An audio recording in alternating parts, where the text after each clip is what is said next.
What's next? Sex. I'm for that. How are you going to get into that? I don't know. Cavemen trying to figure it out. Really? Something like that. I don't think they invented it.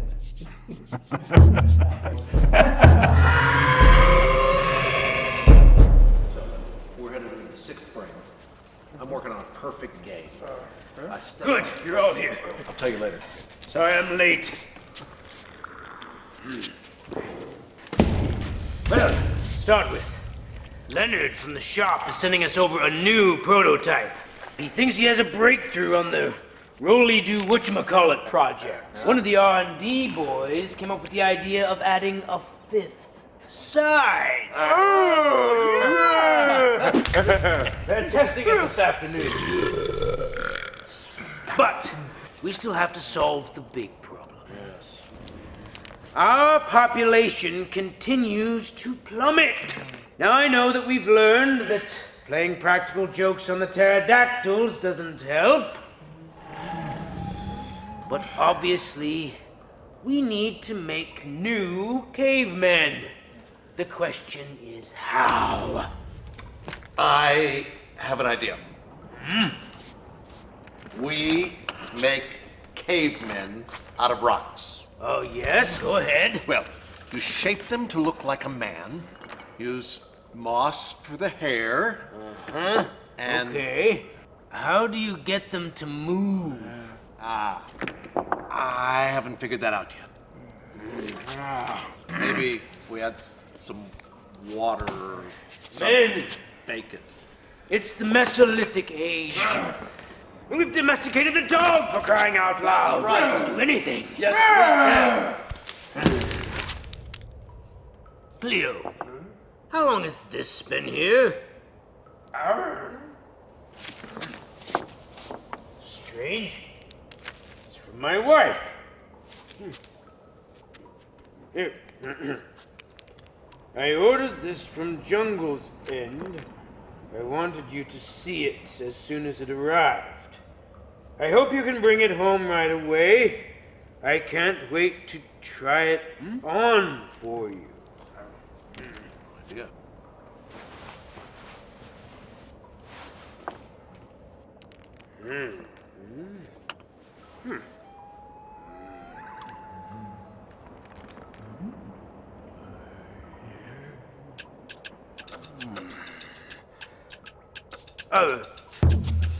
Men, I'll be back soon.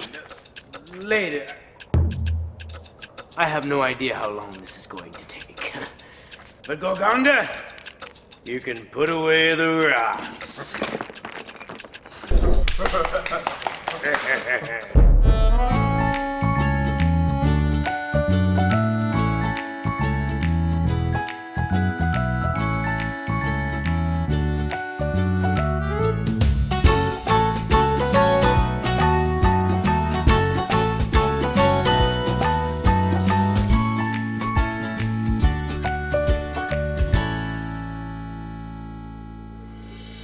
There are three reasons for sexual intercourse in the Bible. We typically only talk about two, and I want to give them in sort of ascending order from the least to the most.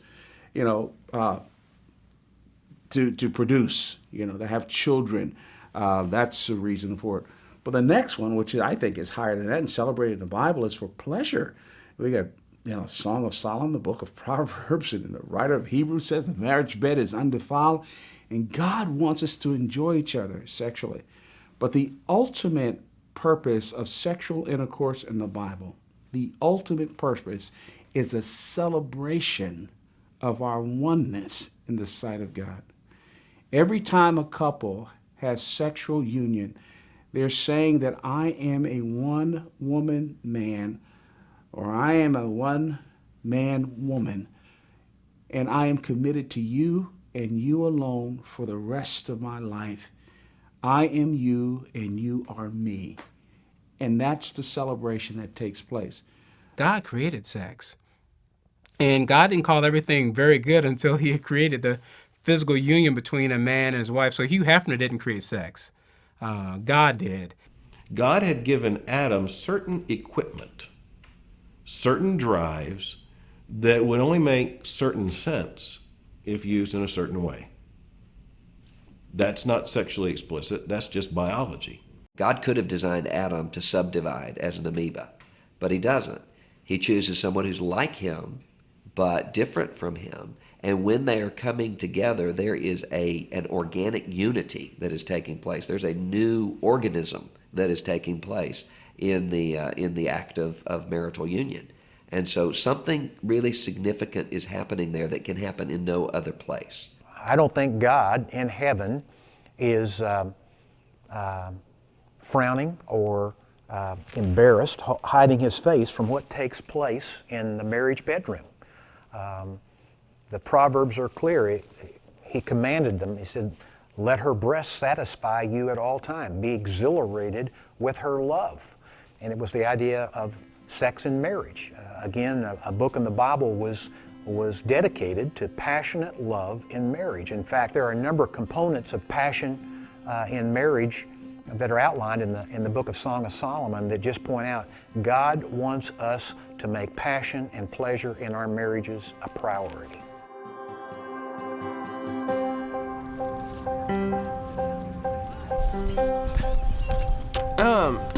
Do you want to switch off? Yeah. This is white. How beautiful are your feet in sandals, oh prince's daughter. My beloved is dazzling and ruddy, outstanding among 10,000. Among these thousands of people, all right, so my beloved stands out among these people. Out, yeah. Yes, please help me out here. His head is like gold, pure gold. His locks are like clusters of dates, and black as a raven. Clusters of dates and black as a raven? I don't know. The guy has black hair, black curly hair. The curves of your hips are like jewels, the work of the hands of an artist. His eyes are like doves beside streams of water, bathed in milk and reposed in their setting. So they're very white. I'm great at analyzing poems. Your navel is like a round goblet which never lacks mixed wine. Your belly is like a heap of wheat fenced about with lilies. Your two breasts are like two fawns, twins of a gazelle. Gazelles? That's my line. I think it's romantic. Yeah. His cheeks are like a bed of balsam. Banks of sweet-scented herbs. His hips are lilies dripping with liquid myrrh. Liquid myrrh. Well, his lips are lilies dripping with liquid myrrh. That's a prime one. Your neck is like a tower of ivory. Your eyes like the pools in Heshbon by the gate of Bath Rabbim. Your nose is like a tower of Lebanon, which faces towards Damascus.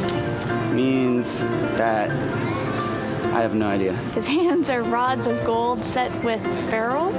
His abdomen is carved ivory inlaid with sapphires. Your head crowns you like Carmel. I thought it was caramel. That would have been better. And the flowing locks of your head are like purple threads. The king is captivated by your tresses. His legs are pillars of alabaster set on pedestals of pure gold. His appearance is like Lebanon, choice as the cedars.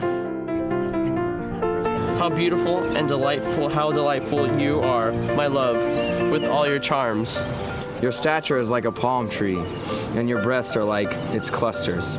I say, I will climb the palm tree. I will take hold of its fruit stalks. His mouth is full of sweetness, and he is wholly desirable. I agree with that point. Oh, may your breasts be like clusters of wine, and the fragrance of your breath like apples, and your mouth like the best wine. This is my beloved. This is my beloved, and this is my friend, O daughters of Jerusalem. She just won me over. Did you guys write this? Where do I think it comes from? Short story. I'm thinking like Greek mythology. Yeah. I think that's very sexual, and I like it. This sounds like something comes out straight out of Twilight. Is it from the Bible? I don't know. Like, I think it's Jerusalem. I don't know. Is this like biblical stuff? You had to be pretty old and crazy to come up with something like that. It's wonderful. I mean, it's wonderful to see God not be afraid to address anything. when he talks in Song of Solomon, and you hear the expression, and you hear the passion, and you hear the intimate description of the detail and the touching and what I think about it and what your breasts are. I mean, you hear these very sensual passages, but it reminds you of just how wonderful and how great a gift sex is to a relationship. I think the Song of Songs is a glorious book. I mean, what a brilliant idea for God to put that in the canon to inspire married couples for what can be. My goal is to see that Cindy has a sexually wonderful marital experience.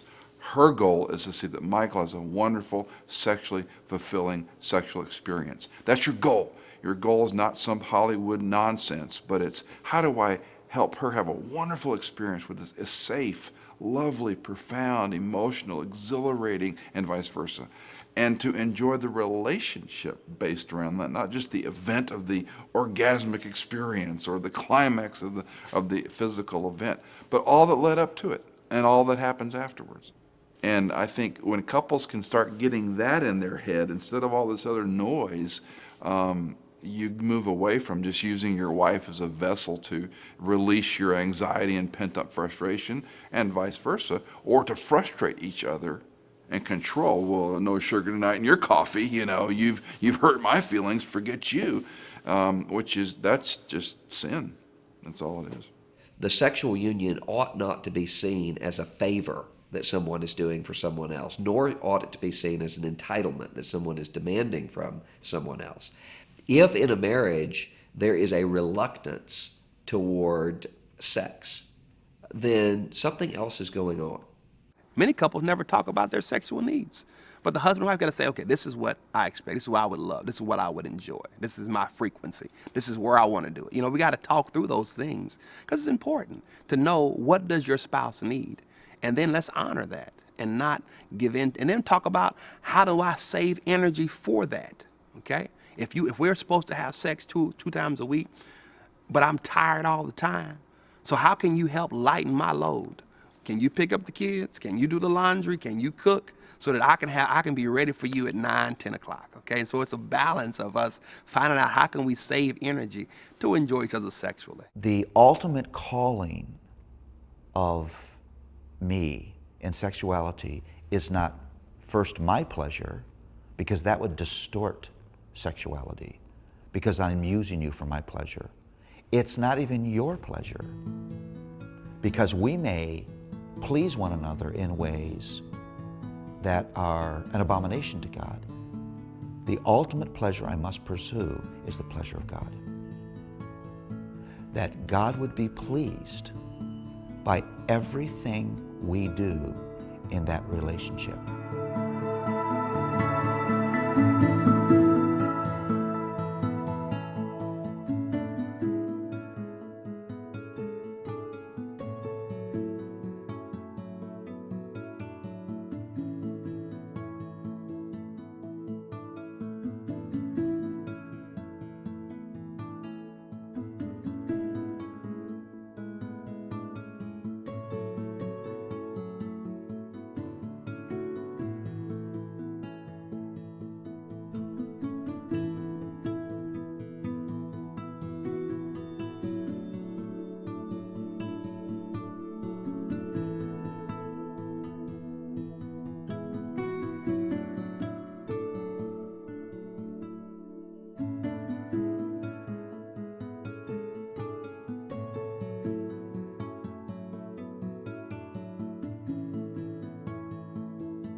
Sexual intimacy doesn't happen automatically.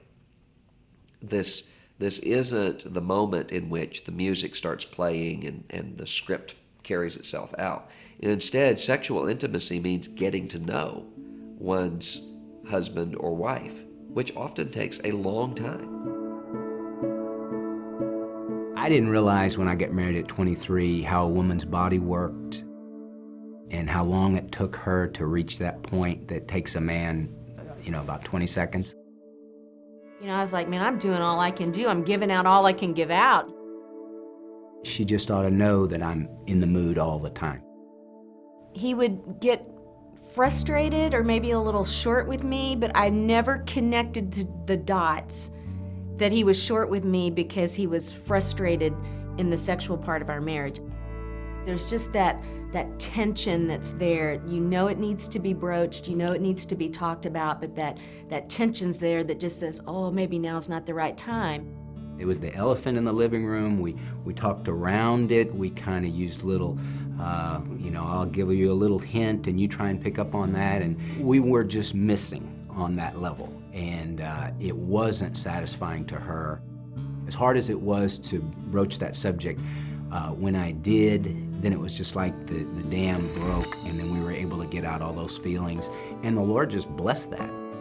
I sensed a real difference in his heart when he started this conversation, and as a result, it just opened me up to feel free to just really express myself as well. That just brought us to a new depth in our relationship, a new level of intimacy and trust, and hey, everything's out in the open. From that point on, we learned to continue to communicate in that way and to continue to learn about each other and to grow and to read books and just to explore different areas. And it was just a turnaround in our sexual relationship. When I knew that she looked forward to that too and that it was enjoyable for both of us, it just made everything better. It made me feel so much better about things, about us, and it just took our marriage to a new level.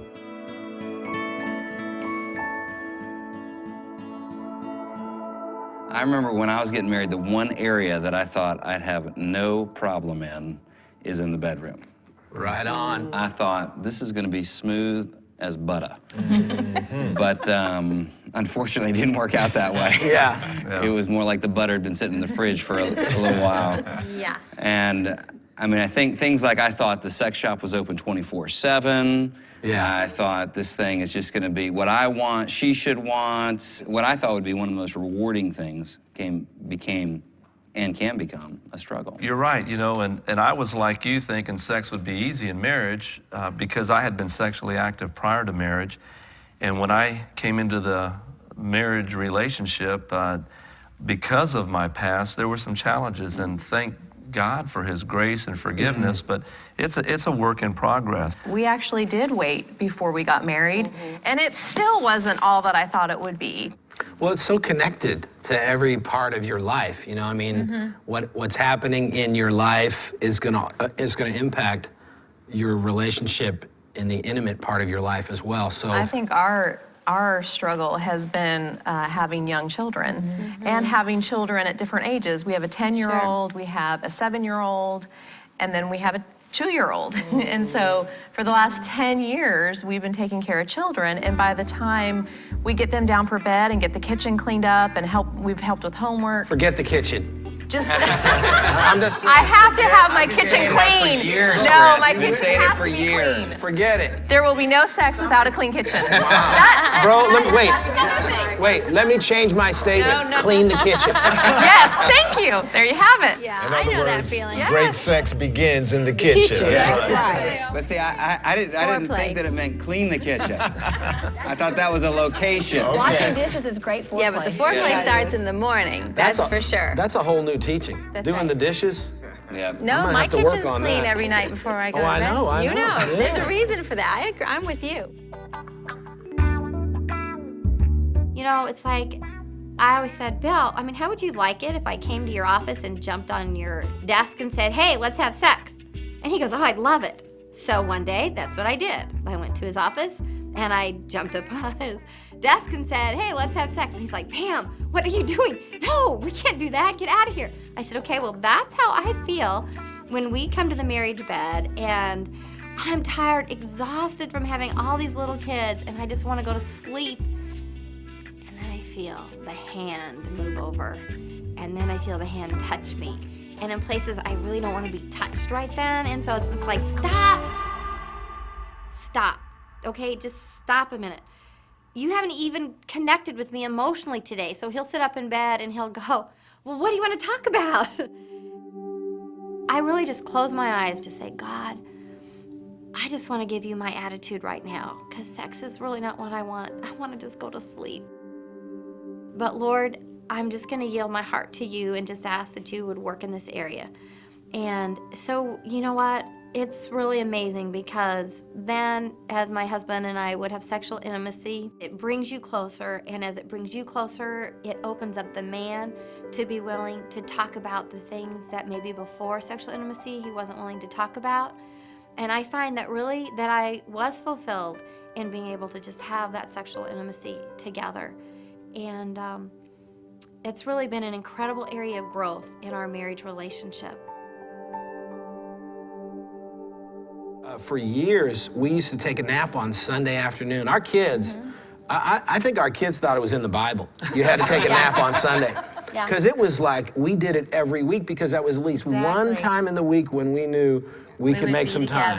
And even when the kids were too old to really sleep during this afternoon nap I was going to say, I was wanting some clarification on that. It's just quiet time for you. You can go in your room, you can read, you can play. Dad and I are so tired. We have got to take a nap. Every Sunday is quiet time. It's Sunday afternoon. Sunday is for worship and for rest. And Dad and I are so tired, we have got to take a nap. We need to have some so worship. They could read, that's right. We had a worship service of our own. I think what sabotages sex, I know for most of us guys, it comes back to pornography. It comes back to all the cheap substitutes. And we've raised ourselves, and especially in our culture today, where it's so accessible by a mouse click, or it's just so easy to get into. And what it trains us to do is to think that it's immediate.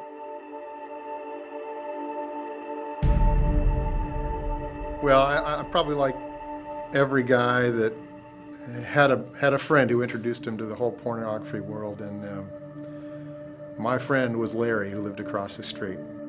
What pornography did in my life was it introduced me to the fine activity of self-stimulation. And it was kind of interesting, because as a young believer, I would read in the Bible, and I didn't see anything about thou shalt not do this. So I kind of concluded, well, it's not there, it must be okay. And I chose to ignore all the red flag signals, you know, the guilt that went with that, and the fact that, man, I didn't want anybody catching me doing this, my parents, for heaven's sakes, or anybody. It was just my little secret. And I figured, well, when I get married someday, you know, my wife will take care of that need for me. Got married, and lo and behold, something interesting happened. It didn't go away. I carried into my marriage that same deception, and the lie that I lived under was, as long as she doesn't know about it, it's not hurting anybody. I don't know, it was just this demon in my life that was constantly there, and I would battle it, and I'd do okay for a couple of weeks and be fine, but then something would come along. I mean, especially in the years where we were having kids and stuff, or Julie was pregnant, you know, I rationalized all sorts of different things in my life to just say, well, it's okay, you know, I'm thinking about her when I'm doing this. But if I'd really been honest, I would have said, what are you thinking about her? You know, is this extolling her and holding her up with honor, or is this just you using her? One day, Julie and I had a very interesting conversation, and we got candid with each other, and eyeball to eyeball with my wife, I confessed this, and she said two things to me that I'll never forget. She said, Bruce, it's like you got a mistress in this relationship. And then she said, what's the deal? Am I not good enough for you that you got to do that? And it was a hard conversation. It was all it took for me at that point to say, you know what, Julie, I don't ever want to do this to you again. And in fact, I told her, I said, Jewel, if I blow it, you're going to be the first one to know about it. And I'm telling you, that became powerful motivation for me, because every time I was tempted, you know, to go there, this little voice in my head said, Bruce, do you really want to have that conversation with Julie? Was I still tempted? Absolutely. But boy, every time I thought, no, I don't want to go there. I think that there's a real deception that goes on here. When Jesus said that you even look on a woman to lust for her, you're committing adultery. You're violating the very thing that I intended for this thing, which I intended to be a representation of a union between God and me, the most intimate relationship you can have. And here you are desecrating this thing. I can't rationalize. I can't make that work with Scripture the way that I see it. And so don't minimize this. Don't live under the lie that it's no big deal.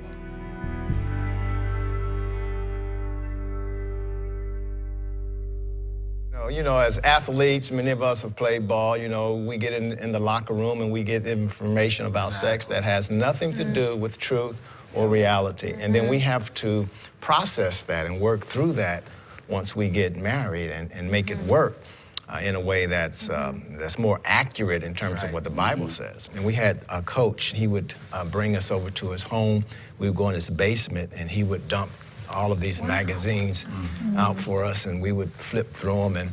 And I had no idea at the time the damage that was doing to my mind in terms of images that was seared into my mind, and how that would be brought into my marriage relationship, and how I would have to work through that in order to achieve intimacy with Donna. And so I think, again, incorrect information can really hinder achieving intimacy. Which opens up another can of worms, because many times it's that pornography which leads to sexual abuse and violence, and many of the, we have family members that have been sexually abused, and the damage and the pain that causes, and the years, not that God can't do a great work in restoring. It takes a lot to work through. It takes a lot to work through it. And a lot of people don't want to talk about it, so they never go and seek the help that they need. Most women don't. Because they're embarrassed about what happened. I mean, you just don't want to talk about those kinds of things. You feel like you were the one that was wrong.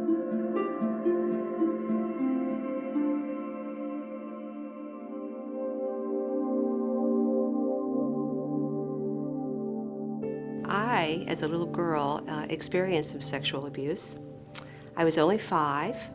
We lived in an apartment complex outside of Washington, D.C., and there was a big playground in the back of our apartment complex, and we were getting ready to go somewhere as a family. I just went outside in the swings and in the playground and just was having a good time, when a neighbor gentleman sort of motioned to me from his back door and asked me if to come closer and and he had a question for me. And being 5, you're innocent, you're unsuspecting, you don't expect any evil or danger, and I just sort of skipped over to his back door, and he ushered me into his door and said he wanted to show me something. And it was inside that door and inside that room that I experienced some sexual abuse. As you approach marriage and you get into a sexual relationship in marriage, then things begin to surface and you begin to remember. Even the slightest bit can affect you. I did not address that early in my marriage. I just sort of buried it and figured I'll be fine, it's not going to be a big deal, not a big deal.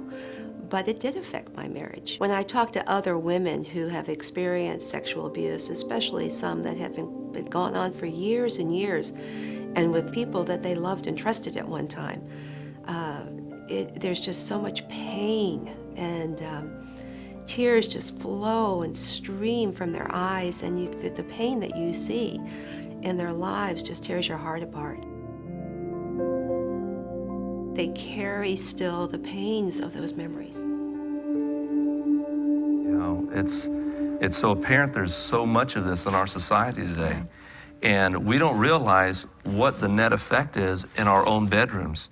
Because I think the statistics are 1 out of 6 people have been sexually abused. Now, that doesn't mean rape or intercourse has taken place, but some touch, a look, a flash. I mean, there are so many things that creates those pictures in the mind that when you're in your bedroom and you're in your intimate moments, you can have those flashbacks, and it's a work of the Spirit and a dependence on Him to get us through those times and continue to make things new. You guys talked about bad information that you get sometimes through the locker room, pornography and that. for us women, I don't think we typically get information that way, but our misinformation comes through like magazines thinking we have to have this perfect body image, that we have to stay a perfect size 2 to be attractive or, sexy for our husbands. Or, through romantic things. You think when you get married and he's going to sweep you off your feet. I think that's where a lot of our misinformation comes from. And then we talk about, raising kids. A lot of times there's not enough, there's that romance is not there. And so for us women, we kind of have this stuff locked in our minds, and that's, can be kind of a source of frustration, for us, because we hear over here it's supposed to be this wonderful romantic thing, and then, here you are trying to keep a 2-year-old from knocking on the door saying, Mommy and Daddy, what are you doing? Reality. So you're trying to say that I'm not romantic? I think that basically is what she's saying there, Raven. But I've had a lot of conversations with women who say, I wish my husband wanted me like that. I wish he was interested in me. And more, I'm having these kind of conversations where it's the woman that's more sexually interested and the husband is not. It could be purely physical. I think it can be sort of frustrating to be watching a football game with your 11-year-old daughter and have to explain what a 4-hour erection means, right? Because of the commercial that comes on.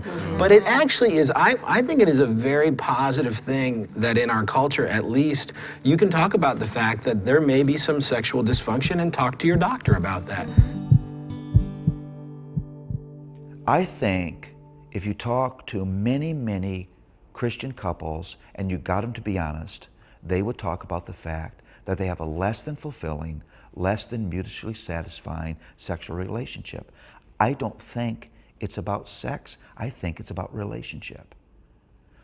If I've been selfish with you, if I'm easily irritated with you, if living with me is like walking on eggshells, then when you're naked next to me in bed, what are you expecting? You're not expecting this to be tender. You're not expecting me to serve you. You're not expecting me to be excited about your pleasure. You always drag the relationship into the marriage bed. And I'm convinced for most couples, you fix sexual dysfunction outside of the marriage bed because God is actually employing that dysfunction as a barometer of other things that are wrong. It's a pain signal that there are things about the way that we treat one another that make this not work. And you think, we're getting a warning here. Yeah, I think sexual problems are generally a symptom of another problem. I think sex is a byproduct of our intimacy. Again, a lot of people think that sex is our intimacy, but that's not the case. It's a byproduct of our intimacy. Intimacy happens when I let someone into an area of my life that's not readily available to everyone else. If I tell you my name and I tell you where I'm from, I'm not being intimate. But when I'm telling you things that are not for general consumption, that's when I'm beginning to be intimate. By the way, a little aside, that's where affairs begin. I love talking to you. I can tell you things I can't tell my wife. You just told that woman that you're hers and that the physical consummation is only yet to come. And so within the context of a marital relationship, oftentimes couples are not experiencing intimacy in their relationship, and the sexual relationship that is a byproduct of that and a fruit of that is kind of a lagging indicator. Our orientation to marriage and to sexuality in particular is that I want to be moving towards you and I want to be available to you. And so the orientation is not the cultural one, which is this is my body, stay away, I'll let you know when you can have access. And so it's a complete mind shift. It really is radical. And yet it's that radical scriptural approach that brings health to marriages.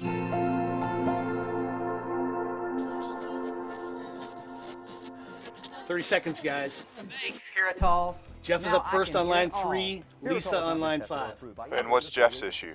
The thrill is gone. I know the feeling. And by that you mean? I was exhausted.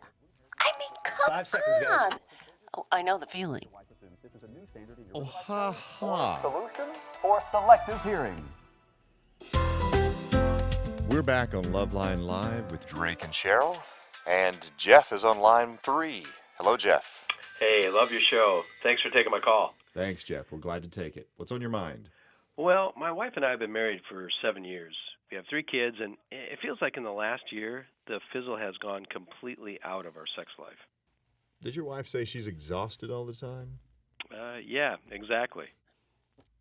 Jeff, let me ask you, how much time do you give for the two of you together? Not as much as it used to be. I'm traveling more for my job to help support our new baby. Here's why I asked you about the time alone together. You're gone all week. Your wife is home alone with 2 kids, a new baby. She's exhausted. For a woman, Jeff, for her to be able to engage in the bedroom, she's got to feel like she's connected on a deeper level. And quite frankly, if she doesn't have that, well, it's not that surprising that she's not all that interested. Jeff, as guys, we have to remember that sex is 3-dimensional. No, you don't have to wear those funny glasses. It's body, mind, and spirit. We tend to get that compartmentalized. Our wives sure don't. You have to carve out time to be together and then use that time to reconnect, soul to soul. That is excellent advice. That can sometimes help a wife with her exhaustion. I mean, no guarantees, but... No guarantees. That's true. Okay, well, I'll give it a shot. Thanks, you guys. Thanks, Jeff. Lisa is up next on Loveline Live. Hi, Lisa. Hi, Cheryl. Hi, Drake. Hello, Miss Lisa. What can we do for you? Gosh, I never thought I would do this on a radio show, but okay, well, I don't know why, but lately I've just been freezing up when he starts to initiate, Now, you said lately. Has this just started happening recently? Yeah, maybe for a year now. First marriage for both of you? It is for me.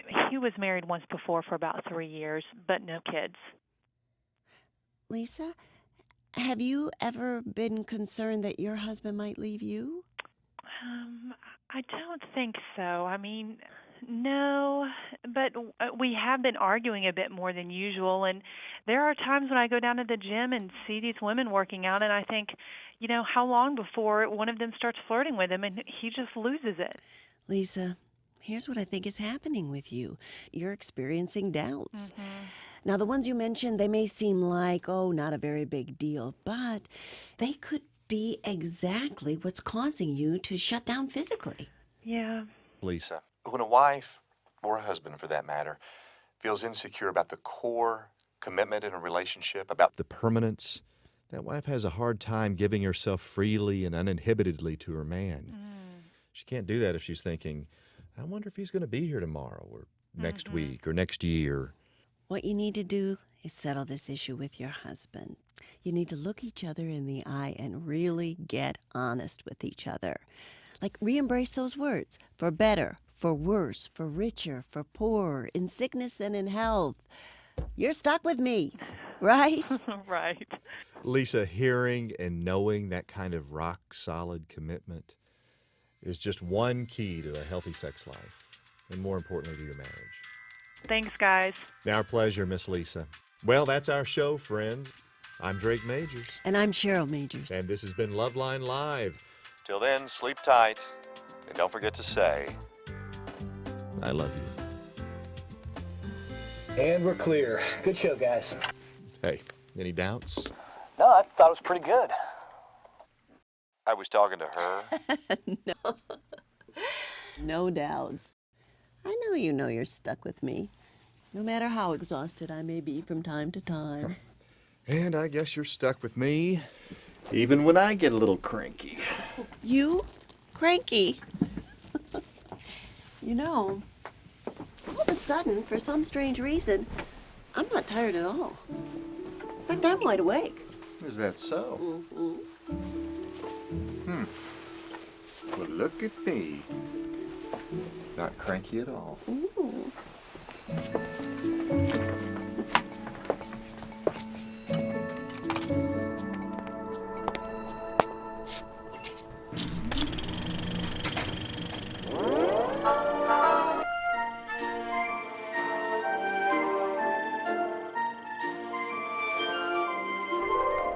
Meet Tommy and Susie.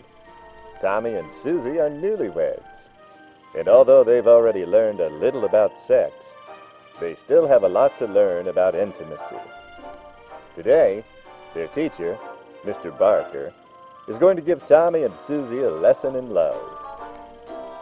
First, Mr. Barker explains that sex is like a thermometer, not a thermostat. He makes it clear that great sex is a way to measure a great marriage, not what causes it. Next, Mr. Barker makes sure that Tommy and Susie know that the best sex happens after you're married. He explains how their commitment to each other will help them feel safe and secure, and will make sex more special. And, Mr. Barker says, it's important that Tommy and Susie spend lots of quality time together, outside the bedroom. Don't worry, Tommy. You'll enjoy doing fun things with Susie, special things that cultivate a deeper relationship. That way, when it's time for sex, you're having sex with someone you already feel close to, your very best friend. Now Mr. Barker explains that sometimes sex can become routine, even boring. When that happens, it'll be time for Tommy and Susie to get creative. Try new settings or fresh approaches to sex. Spice things up a bit, hey kids? And finally, Mr. Barker reminds Tommy and Susie of the importance of making sure there is real spiritual intimacy in their marriage. When they pray together, read their Bibles together, and share their love for Jesus with each other, it deepens their relationship and their love for one another. Now that Tommy and Susie know the elements of intimacy, they have all they need to pursue a lifetime of love together and a marriage filled with great sex. All you have to remember are these 4 elements: commitment, companionship, passion, and spiritual intimacy.